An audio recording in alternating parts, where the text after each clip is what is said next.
Olá, meus queridos. Com muita alegria, nós vamos continuar essa nossa jornada formativa sobre Santo Agostinho, aprofundando agora a importância da filosofia agostiniana, que é uma das mais influentes na história do pensamento ocidental e fundamental para o desenvolvimento da teologia cristã, para o desenvolvimento da ética, da metafísica e da antropologia filosófica. Em primeiro lugar, nós vamos entender que, depois que a gente sabe quem é Agostinho, como foi a sua conversão, a sua vida pessoal, para Agostinho, filosofar é buscar a verdade. E toda busca autêntica pela verdade leva, inevitavelmente, a Deus. Ele foi muito influenciado por Platão, como eu disse na aula passada para vocês, e pelo neoplatonismo. Neoplatonismo é uma corrente de novos filósofos que ressignificaram a filosofia de Platão, especialmente um filósofo chamado Plotino. Ele afirma que o ser humano é capaz de conhecer as verdades eternas porque há nessas verdades uma participação do divino. Mas, ao contrário dos platônicos pagãos, Agostinho encontra em Cristo a verdade encarnada. Os pagãos dizem a respeito da iluminação da consciência. Agostinho vai dizer que é Cristo essa iluminação, né? A verdade encarnada. E por isso a sua filosofia está radicalmente aberta à revelação. Aqui nós vamos compreender, como no livro das Confissões, no capítulo 10, Agostinho diz: tarde te amei, ó beleza tão antiga e tão nova, quão tarde eu te amei. Tem uma música bonita que nós agostinianos cantamos, que é uma meditação, que diz o seguinte: tarde te amei, beleza infinita, tarde te amei, tarde te amei, beleza sempre antiga e sempre nova. É maravilhoso isso, né? Tá nas Confissões, livro 10º. Quem está lendo as Confissões já deve ter chegado aí. Eu espero. Se quem não chegou, quem está para chegar no livro 10º vai saber a respeito disso. Então veja, Agostinho vai trabalhar que só é possível conceber a razão a partir da verdade, da iluminação da verdade. Então toda a busca filosófica de Agostinho está na procura pela verdade. E ao dizer tarde te amei, nós encontramos a alma da filosofia de Santo Agostinho. Uma razão inquieta que encontra o seu repouso naquilo que é eterno. Em segundo lugar, nós vamos ver a interioridade. O caminho para fora passa primeiro por dentro. Não se esqueçam disso. Tem uma máxima, né, ou um axioma, uma frase de Santo Agostinho que vai dizer: não queiras sair de ti mesmo, volta para dentro de ti, pois no homem interior é que habita a verdade. Isso aqui vai resumir a antropologia agostiniana. Noli foras ire, in te ipsum redi, in interiori homine habitat veritas. Então, é dentro do interior do homem que habita a verdade. Para Santo Agostinho, a alma humana é imagem de Deus porque é memória, inteligência e vontade. Vamos gravar? Para Santo Agostinho, a alma humana é imagem de Deus. Por quê? Porque a alma humana é memória, inteligência e vontade. Gravem isso. Um reflexo da Santíssima Trindade. Ao mergulhar dentro de si mesmo, o homem encontra o traço do Criador, mas também descobre a sua própria miséria na intimidade, a sua queda e a sua necessidade de redenção. Então, ao encontrar o homem interior, nós encontramos tudo. Santo Agostinho antecipa o que depois seria a psicanálise moderna, o drama interno da alma, as lutas entre desejo e razão, e a memória como um lugar de reconstrução do sentido e a busca incessante por um pai, pelo falo, que restaure o sentido perdido. Aqui nós vamos ter, inclusive, a psicanálise lacaniana, que é onde eu busquei inspiração para o meu doutorado. O meu doutorado fala sobre isso, inclusive. A ideia da ausência. Nós sempre vamos buscar uma autoridade. Todos nós somos frutos da ausência de autoridade. Isso é outro assunto, para psicanálise, tá bom? Em terceiro lugar, Agostinho vai trabalhar também na sua filosofia sobre o tempo e a eternidade. E isso é magnífico. Porque Santo Agostinho foi o primeiro grande pensador a refletir de modo profundo sobre o tempo como realidade interior, como experiência. Para Santo Agostinho, o tempo não é algo que existe por si no relógio, fora do homem, mas é uma experiência da alma, que se dá entre a memória do passado, a atenção ao presente e a expectativa do futuro. Vamos gravar isso, é fundamental. Então, para Santo Agostinho, o tempo não existe fora do homem, ele existe dentro do homem. Por quê? Porque ele se dá entre memória do passado, atenção ao presente e expectativa do futuro. Gravem isso.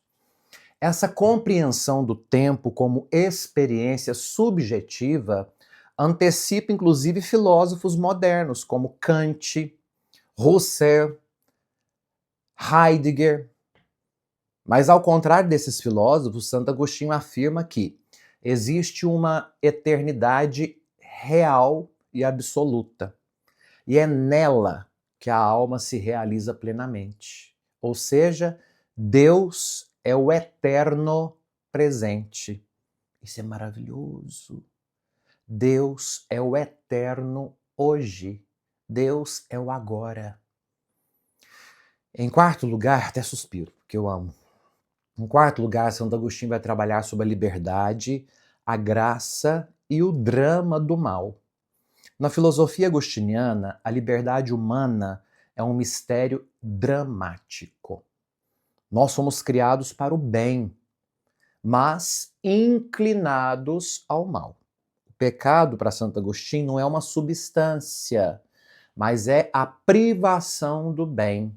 Do latim, privatio boni. Privatio boni, a privação do bem. Uma distorção do uso da liberdade. Então veja, o que eu sempre digo para vocês a respeito dos entes. O que é o mal? O mal existe? Não. O mal é o resultado da ausência do bem. Quando eu deixo de praticar o bem, a ação é necessariamente a ausência do bem. O resultado é o quê? A presença do mal. Então, a partir disso, Agostinho desenvolve a sua doutrina da graça, que marcará toda a teologia do Ocidente. E aqui é importante nós recordarmos a história, tanto do mundo quanto da igreja. O que é o Ocidente? Tudo aquilo que foi formado na Europa, o continente europeu, e que mais tarde vai ser colonizado. A América e todos os países abaixo da Europa. Então, é o que nós chamamos de Ocidente, mentalidade ocidental. Nós, como brasileiros, fomos colonizados pela Europa, então nós somos ocidentais. Dentro da teologia do Ocidente, portanto, a doutrina da graça que nós temos na igreja é a doutrina agostiniana. A salvação é um dom de Deus. E o homem não pode salvar-se por suas próprias forças. Mas a graça de Deus não anula a liberdade do homem. Pelo contrário, a graça de Deus, ela eleva o homem, cura o homem, realiza o homem. Pelo contrário. Isso é maravilhoso, né? E é a partir disso que nós vamos ter a graça de Deus, que não anula a liberdade, mas também eleva a liberdade, cura a liberdade do homem, realiza a liberdade do homem. Enquanto eu vou falando com vocês, eu vou pensando muita coisa que eu podia falar aqui, mas tem coisa que a gente tem que escrever. Por isso eu vou preparar um livro para vocês também sobre tudo isso. É importante vocês terem esse material. Esse pensamento ele vai dialogar intensamente com temas contemporâneos da psicanálise, da teologia moral, da filosofia existencial. A luta entre desejo e ordem, entre razão e pulsão, entre autonomia e dependência de um outro, o outro com O maiúsculo, né, que é o lugar do outro. Quem é esse outro? Vamos falar sobre a obra de Santo Agostinho, A Cidade de Deus. Por que essa obra ela é considerada a mais importante de todas? Porque foi a partir da obra Cidade de Deus que a Igreja vai dividir o tempo, o período, a respeito da Idade Primitiva e da Idade Média, o início da Idade Média, de forma literária e teológica. A filosofia e a teologia são divididas em primitiva e média a partir deste escrito de Santo Agostinho, A Cidade de Deus. Tem uma obra que é um divisor de águas no tempo da Igreja, tanto para a filosofia quanto para a teologia. Santo Agostinho elabora na Cidade de Deus, em latim, De Civitate Dei, uma visão filosófica e teológica da própria história. Roma, o Império Romano, neste momento, está caindo no Ocidente. Os bárbaros germânicos, as várias tribos ou os vários povos germânicos que não tinham sido dominados pelo Império Romano, conseguem romper a barreira do Ocidente e começam a atacar o Ocidente romano. E Roma, como estava enfraquecida militarmente, socialmente e financeiramente, entrega o Ocidente ao cuidado dos bispos, ou seja, os sucessores apostólicos, porque o cristianismo era o único que conseguia dialogar com esses, entre aspas, bárbaros que estavam invadindo o Ocidente.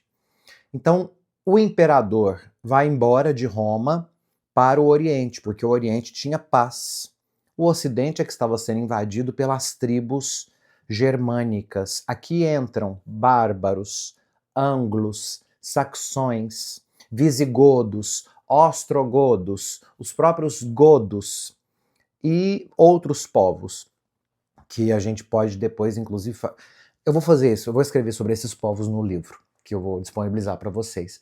Então Roma, o Ocidente, o que nós entendemos por Europa e esse norte da África, estava sendo atacado, dominado por essas tribos germânicas. Então, diante da queda de Roma Ocidental, esse livro de Santo Agostinho mostra que o sentido da existência humana não está nas glórias terrenas, mas na cidade celeste. Veja, porque a cidade humana, material, está sendo destruída. E Agostinho vai fazer um paralelo. De que adianta? De que adiantou o império tão grande, tão rico, tão poderoso, tantas mortes, tanto sangue derramado, tantos tronos usurpados, para terminar como? Aí Santo Agostinho vai mostrar o sentido da existência humana não pode ser colocado nas coisas terrenas. É preciso olhar para a cidade celeste, construída por aqueles que amam a Deus até o desprezo de si mesmo, em contraste com a cidade terrena, que é marcada pelo amor de si mesmo, a vaidade, até o desprezo de Deus. Então, entendam, a Cidade de Deus é uma obra onde nós encontramos em Santo Agostinho a definição. A cidade de Deus, a cidade celeste, é formada por aqueles que amam a Deus a tal ponto de desprezar a si mesmo. E as cidades terrenas são formadas por homens que amam a si mesmos a ponto de desprezarem a Deus. Entenderam a diferença? Esse é o conceito da obra Cidade de Deus que vocês vão ler quando vocês terminarem de ler as Confissões de Santo Agostinho. E esse pensamento agostiniano é profundamente atual. Num mundo onde ideologias e sistemas entram em colapso, Santo Agostinho nos convida a discernir o invisível no visível, o eterno no tempo, e a buscar uma sociedade onde a caridade, o amor reine sobre a concupiscência do poder. De maneira geral, por que estudar a filosofia agostiniana hoje? Não é só porque nós temos um Papa com o carisma agostiniano. Agostinho sempre foi muito atual. E ele continua a falar ao coração do homem moderno. A sua filosofia é, ao mesmo tempo, existencial, espiritual e racional. E ele mistura fé e razão, amor e verdade e a busca, a revelação. No fundo, estudar Santo Agostinho é fazer eco da inquietação de toda a alma humana que clama por sentido. Repito o que diz Santo Agostinho: fizeste no Senhor para vós, e nosso coração está inquieto enquanto não descansar em vós. Coração inquieto é aquele coração vermelho com a chama de fogo que aparece inclusive no brasão do Papa. O brasão é aquele símbolo que nós temos, os clérigos temos, herdamos da Idade Média. Então, em uma parte do brasão, nós temos o coração inquieto de Agostinho, que é esse coração com uma chama de fogo acesa, geralmente em cima do livro, que pode ser ou o livro da Trindade ou a própria Escritura. E ali nós vamos ver no brasão do Papa que ele tem, de um lado, o coração inquieto de Santo Agostinho, e do outro lado, uma flor de lis, que simboliza a devoção à Nossa Senhora. A flor de lis é sempre uma referência a Maria Santíssima. Curiosamente, o meu brasão de padre, feito há 16 anos, também possui o coração de Santo Agostinho e a flor de lis. A diferença é que no meu brasão eu inseri um terceiro símbolo, que é uma harpa, que simboliza a música, que é também uma corrente com a qual eu trabalho, e que simboliza também a pessoa, a Santa Idelgarda, a pessoa de Santa Idelgarda, que é uma santa pela qual eu tenho grande devoção. Então, de um lado eu tenho Santo Agostinho, do outro eu tenho Santa Idelgarda, o coração em chamas e a harpa musical, que simboliza Santo Agostinho e Santa Idelgarda, meus dois santos de devoção particular. E acima, coroando o brasão, eu tenho a flor de lis, 3 flores de lis, na verdade, porque eu coloco em honra à Santíssima Trindade o amor de Maria Santíssima me protegendo ao lado de Santo Agostinho e Santa Idelgarda de Bingen, os meus santos protetores. Então a filosofia de Agostinho é essa filosofia que nos leva a buscar a verdade a partir de dentro para fora. Sempre a verdade. E ao falarmos do Papa Leão, com esse carisma agostiniano, foi tudo que ele já deixou muito claro para nós em todos os pronunciamentos até hoje. Tudo que ele falou até hoje passa pela ideia da verdade, né, e a clareza. Então as pessoas perguntam, o Papa ele vai ser mais conservador ou ele será um Papa progressista? Ele será o Papa. E o Papa ele não escolhe correntes, né? Ele faz o que precisa ser feito. E como bom agostiniano, ele é pragmático. A verdade é a verdade, ainda que as pessoas tentem camuflá-la. O certo é o certo, ainda que as pessoas tentem fazer o contrário. O errado será sempre o errado. E o Papa Leão tem deixado isso muito claro em todos os encontros dele até agora. As falas são objetivas, os encontros são objetivos, as homilias são objetivas, o conteúdo que ele tem dado para o povo católico é um conteúdo objetivo. Então nós podemos esperar um pontificado longo, com a graça de Deus, porque o Papa é novo, ele tem 69 anos de idade, então que Deus o conserve por muitos anos. Será um pontificado muito longevo, apesar de que o pontificado envelhece os nossos papas, né? A gente vê a carinha dos papas quando eles começaram e vê em pouco tempo como que eles envelhecem, porque carregam as dores do mundo sobre os próprios ombros, né? Isso é muito difícil. Mas enfim, nós seguimos aí em oração pelo Papa Leão, pedindo a Deus que o dê força e sabedoria para continuar à frente da nossa igreja, com a verdade, com o carisma agostiniano e essa devoção mariana, né? Não tem como dar errado. Então, meus queridos, amanhã nós falamos sobre a teologia de Santo Agostinho. Hoje falamos sobre a filosofia. Gravem bem sobre o que nós falamos aqui e amanhã eu retorno, ok? Um beijo, amo vocês, Deus abençoe. Aliás, quem ainda não se inscreveu no canal, clique em inscrever-se, vai lá no sininho, tem um sino, clica no sino, que é para receber as notificações e ficarem por dentro de tudo aquilo que nós postamos no dia a dia, tá bom? Um beijo, Deus abençoe.